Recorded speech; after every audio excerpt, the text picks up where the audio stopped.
Hi hello ಎಲ್ಲ ವಿದ್ಯಾರ್ಥಿಗಳಿಗೂ ಹಾಗೂ ಸ್ನೇಹಿತರಿಗೂ ಶಿವಗಂಗಾ ಎಜುಕೇಶನ್ ಯೂಟ್ಯೂಬ್ ಚಾನಲ್ಗೆ ಸ್ವಾಗತ. ಯಾರೆಲ್ಲ ಹೊಸದಾಗಿ ನನ್ನ ಚಾನಲ್ ಅನ್ನು ನೋಡ್ತಾ ಇದ್ದೀರಾ ಆದಷ್ಟು ನಿಮ್ಮ ಸ್ನೇಹಿತರಿಗೆ ಶೇರ್ ಮಾಡಿ, ಸಬ್ಸ್ಕ್ರೈಬ್ ಮಾಡಿ. ಇದೇ ತರ ನಿಮ್ಮ ಸಪೋರ್ಟ್ ಇರಲಿ ಅಂತ ಹೇಳುತ್ತಾ, ಸೊ ನೋಡ್ರಿ ಇವತ್ತಿನ ದಿನ ಈ ಒಂದು KPSC ಬಿಗ್ ಅಪ್ಡೇಟ್ ಅನ್ನು ಕೂಡ ಕೊಟ್ಟಿದೆ. ಏನಪ್ಪಾ ಅನ್ನೋದು ನಾವು ನೋಡೋಣ. ನೋಡ್ರಿ, KS ಗೆ ಸಂಬಂಧಪಟ್ಟಂತಹ ಈ ಒಂದು ಎಕ್ಸಾಮ್ ಡಿಸೆಂಬರ್ 29ಗಿದೆ ಅಂತೇಳಿ ಎಲ್ಲರಿಗೂ ಗೊತ್ತಿರುವಂತಹ ವಿಷಯ. 29ಕ್ಕೆ ಎಕ್ಸಾಮ್ ನಡೆಯುತ್ತಾ ಅಥವಾ ನಡೆಯಲ್ಲ ಅಂತೇಳಿ ನಮಗೆ ಒಂದು ಗೊಂದಲವಿದೆ. ಇದು ನಮಗೆ ಡಿಸೆಂಬರ್ 9ನೇ ತಾರೀಕು ಏನು ವಿಚಾರಣೆ ಇದೆ, ಆ ವಿಚಾರಣೆ ನಂತರ ನಮಗೆ ಸ್ಪಷ್ಟನೆಯನ್ನು ಕೂಡ ನಮಗೆ ದೊರಕುತ್ತದೆ.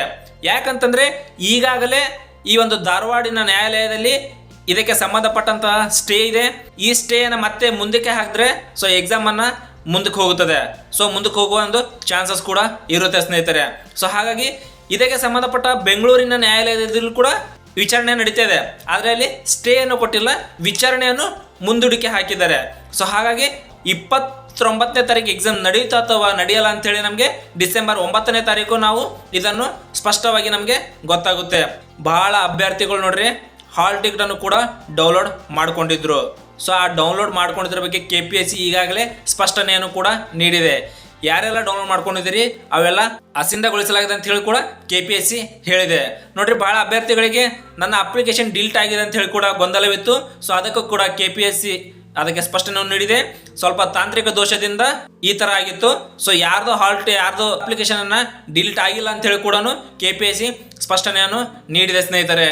ಈ ಸ್ಟೇ ಅನ್ನ ವೆಕೆಂಟ್ ಮಾಡುವುದಕ್ಕೆ KPSC ಕೂಡ ಇದರ ಬಗ್ಗೆ ತಯಾರನ್ನು ಕೂಡ ಮಾಡ್ಕೊಳ್ತಾ ಇದೆ ವಿದ್ಯಾರ್ಥಿಗಳೇ. ಸೊ ಹಾಗಾಗಿ ಯಾರು ಇದರ ಬಗ್ಗೆ ಗೊಂದಲ ಪಡ್ಕೋಬೇಡಿ.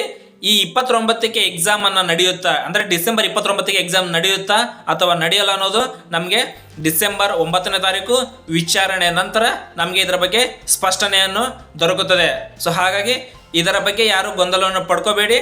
ನಿಮ್ಮ ಈ ಒಂದು KS ಎಕ್ಸಾಮ್ಗೆ ಸಂಬಂಧಪಟ್ಟಂತಹ ಮರುಪರೀಕ್ಷೆಯನ್ನು ಡಿಸೆಂಬರ್ 9ನೇ ತಾರೀಕು ಕನ್ಫರ್ಮ್ ಆಗಿ ಗೊತ್ತಾಗುತ್ತೆ ಸ್ನೇಹಿತರೆ.